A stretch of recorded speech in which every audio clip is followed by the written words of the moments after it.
Hey historians, Mr. Stewart here. Thank you for coming to Mr. Stewart's revision channel. And today what we're going to be looking at is the key problems faced by Elizabeth when she became the Queen. We're going to look at them briefly, and then in later videos we're going to look at them in a little bit more detail. I'm Mr. Stewart. Let's get started. Peace.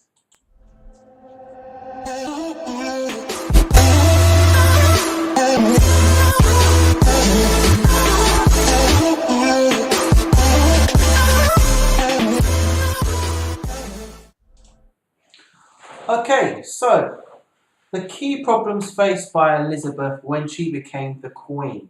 So when she became the Queen at the beginning of her reign, she was faced by some key problems, 5 key problems. She came to the throne in 1558 at the age of 25. And she immediately had a number of problems, the 5 key problems as you can see on the board, on the screen, with which she had to deal with. She was a young woman in a country where men had always held the power. So she needed to deal with these problems straight away to show that she was the person with the power. So these key problems are, the first one is poverty. Our second key problem is succession. Our third is religion. Our fourth key problem is Mary Queen of Scots. And our fifth problem is foreign policy. So what we're going to do is we're going to go through each of those key problems, and you're going to find out and you're going to make notes about each of the key problems, okay? And then in some later videos, the next videos following this, in the sequence, we will look at each one of those key problems and how she dealt with that problem. We'll look at that, each one, how she dealt with the problem in a lot more detail. So this session is all about what the key problems were and briefly touching on how she dealt with those key problems. That's what we're going to be looking at, okay? Fantastic. Now, we're going to try and make this a little bit more interactive, a little bit more enjoyable for yourselves. So your task, you need to imagine that you are an expert in foreign and domestic policy. It is your job to advise the Queen, Queen Elizabeth, a leader of England, on what she should do. You will be told about various problems, as you know, and given a choice of 3 policies to follow. You need to choose which one of those policies you are going to choose for Elizabeth. But choose wisely. Your success will be rewarded, but your failure will be punished, as the Queen may lose the throne and you could lose your head. As we go through this, you can make notes on the problems, but do not make notes on how the problem was dealt with until the results come in at the end. What I want you to do is, as we go through, I want you to add up your points and find out what type of advisor you would have been. It will make sense after the first problem comes up. Play the game and have fun with this revision video. So, what are your key aims? Your policy has 4 key aims. You need to get the Queen established on the throne, because she's a new queen and she's dealing with men trying to now take power. So she needs to get that power back. Your second policy is to protect her from enemies, both political and religious enemies. The third key policy that you are trying to get is to make the economy of the country strong. And you are also trying to maintain the Tudor royal family. How are you going to help Elizabeth maintain the Tudor royal family? So those are the key things. So let's take our first problem. Our first problem, as you saw in the beginning, was religion. Now this was a key problem because England had gone through a period of transition from one religion to another, going from Catholic to Protestant, to Catholic, and now and then again to Protestant is what it's looking like it's going to be. So there are a number of Catholics who are not very sure on if they should trust Elizabeth or not, because when her sister was the queen, the country was Catholic. Should she, Elizabeth, change the country from Catholic back to Protestant, or keep it Catholic, or keep it both? She wasn't sure what she should do. So the Catholics didn't trust her. Some even claim that she had no right to be the queen, which is really, really shocking.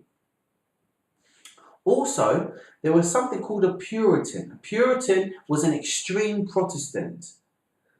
They were seen as a key threat because they believed that they should have control of Elizabeth's church and they should be able to decide on what the church does and implement new laws. They wanted the church to be a more extreme version than it was at the time. Elizabeth was looking for a fair religion that would satisfy as many people as possible. So, what is it you are going to do? Get those key points written down on what the problem was. Now, get your advisor hat on, and I want you to advise Elizabeth on what she should do. Should she A, keep the country Catholic to avoid yet another religious change? Should she B, go back to the Protestant church and let Catholics worship privately? Should she C, make the Protestants happy by burning Catholics at the stake? I'll let you make your decision. 5, 4, 3, 2, and 1. Okay, get your points down. A is 30 points, B is 10 points, C is 20 points. Write your points down. We'll be adding up our points at the end to find out what type of advisor you are. Let's move on to our second problem that Elizabeth faced when she became the queen, and that is the problem of marriage, also known as the problem of succession. So this is a problem of succession, which is also known as the problem of marriage. Now, Elizabeth is only 25 years old, but she's the last living child of Henry VIII. So she needed to have a child. But the problem is, it was not clear who would succeed her if she died before she had a child. So that's a key problem that she needed to deal with, and you need to deal with, theoretically, as her advisor. Now, also, the problem that we're faced with is Elizabeth wasn't well. She'd recently almost died from smallpox in 1562, and that would have left the country with no heir. So the country needed an heir, because without an heir, as it happened in the past, a country could fall into a violent struggle for power. Just look, for example, at Harold Godwinson at war with Harold Hardrada and William of Normandy, all fighting for the throne of England, because there was no clear heir when Edward the Confessor died. Okay, so what are you going to do?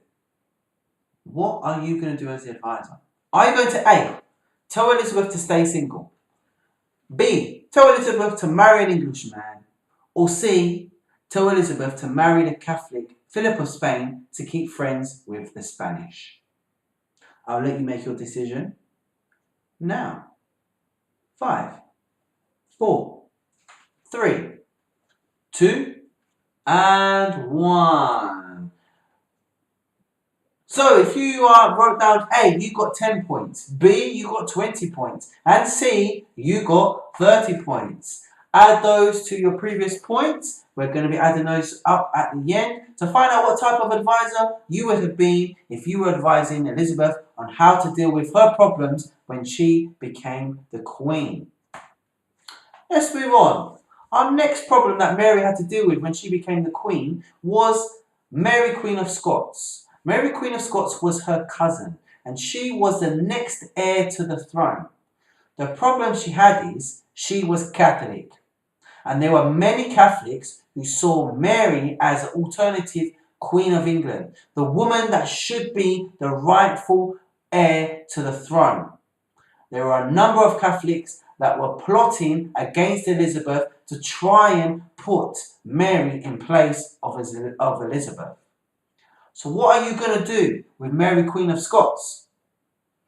Are you going to A. Keep her in prison in England?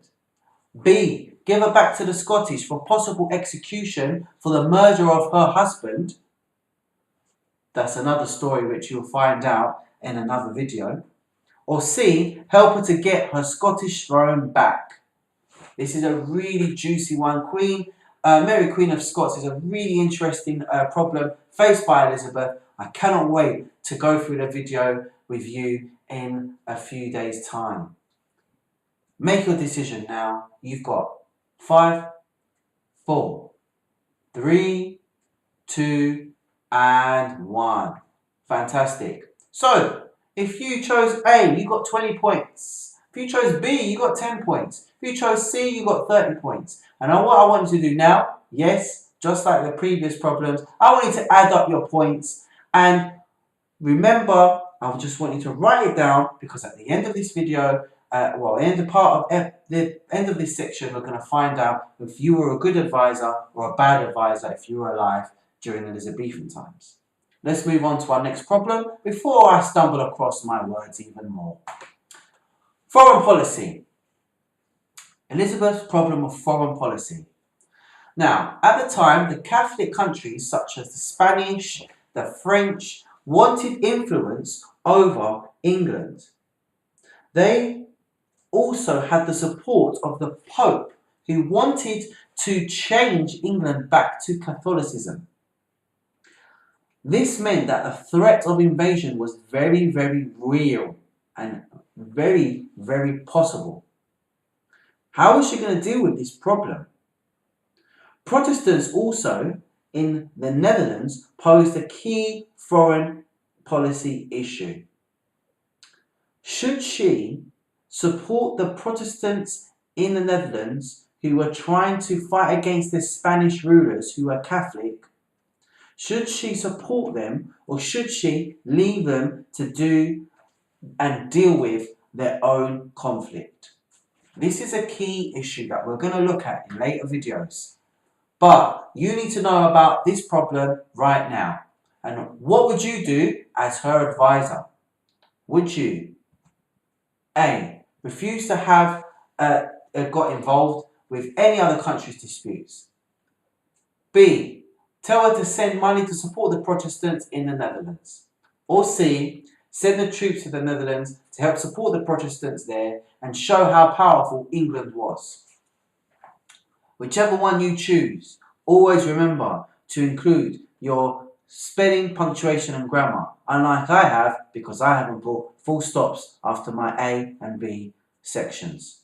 You've got 5 seconds to make your choice, A, B or C. 5, 4, 3, 2 and 1. Let's add up your points. A got 30 points, B got 20 and C got 10 points. Let's add them up. Let's add them up. Let's add them up. Okay, our next problem was poverty and starvation. Now, there are a number of issues when it comes to poverty and starvation. There are clear food and money shortages in the country when you became the Queen. This is mainly because your Queen's father, Henry VIII, spent a lot of money on wars that he lost and basically made the country and the crown less well off. Also, there are a large number of people in the country suffering from poverty, and if you raise the taxes, this would be very unpopular and could possibly increase the levels of poverty in the country. So what are you going to do about poverty and starvation? Are you going to A. pass extra laws against beggars to stop any trouble? B. Ignore it and just say, you know what, don't worry Lizzie, it happens all the time babes? Or are you going to C. send them more food to help them get through the starvation crisis, help them get out of poverty and help improve the country? A, B or C, make your decision now. You got 5, 4, 3, 2, and 1. Fantastic.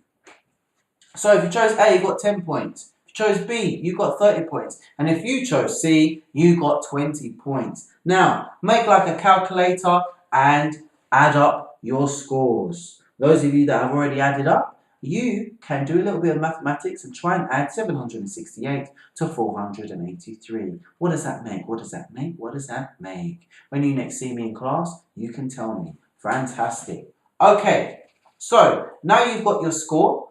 I want you to write down how many points you would have got altogether.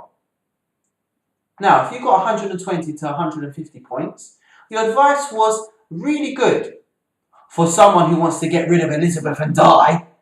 I tell you what, Elizabeth would say to you, pack your suitcase and escape this country while you still have your head. What sort of advice are you trying to give Elizabeth? Are you trying to ruin her or something? Blimey, sort yourself out. If you got 90 to 110 points, you're not as good as people first thought at advising the Queen on what she should and shouldn't be doing. She'll probably tell you, you know what? I think you should retire from politics, but at least you'll be able to keep your head. Your advice wasn't that bad, but it wasn't great either. You got to get a new job. Now, if you got 50 to 80 points, you are very impressive in giving advice. You help the Queen make the best possible decisions and under difficult circumstances also. You will be rewarded with a title of your choice and an annual salary of gold, and you will be given a new coat of arms. Congratulations. If you want a coat of arms, come and find me in class and I will make you a coat of arms for being so fantastic. If I have the time, because I'm making these videos for you guys to revise. Alright, so what did Elizabeth do when it came to those 5 key problems when she became the Queen? So these are the problems she was faced with straight away when she became the Queen. How did she deal with these problems? You're going to find out. So, religion.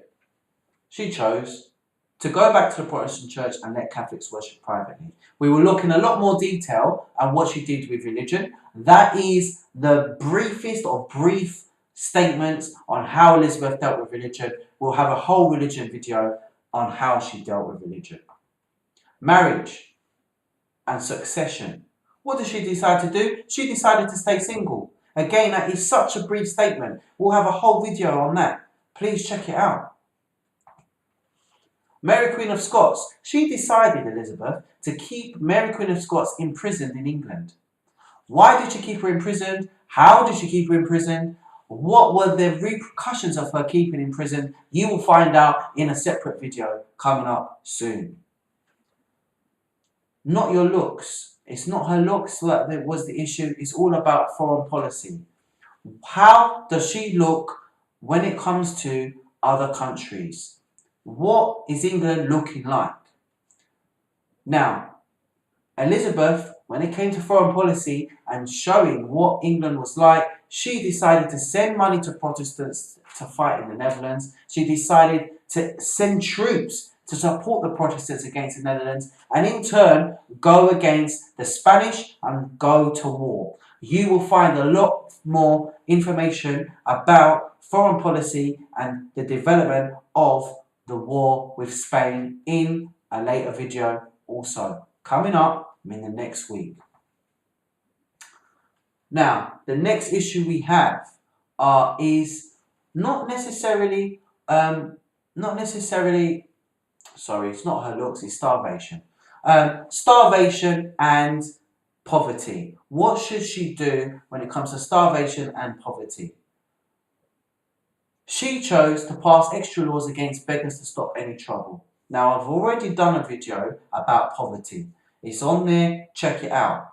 Already on there. So, find the video about poverty and you will find out in a lot more detail on how Elizabeth dealt with her problem of poverty and starvation. So that one's on there. Expect the other videos to be in as much detail and as well explained also. So, next videos, we'll evaluate how well Elizabeth dealt with her problems. will describe and explain the problems and solutions, will help you to use your own judgments to decide how well Elizabeth dealt with her problems, and will help you to explain if she chose the best solutions, made the problems worse, and was she the type of queen that always dealt with her problems well, sometimes dealt with them well, or not very well at all. Those videos will be coming up if they haven't been already put onto my channel. One thing for sure, check out the video list, check out the lists to see if the videos have been put on there. Don't forget to subscribe. I'm Mr. Stewart. I hope you've enjoyed this video about the 5 key problems faced by Elizabeth when she became the Queen. Keep it safe, keep it history. I'm Mr. Stewart. Peace.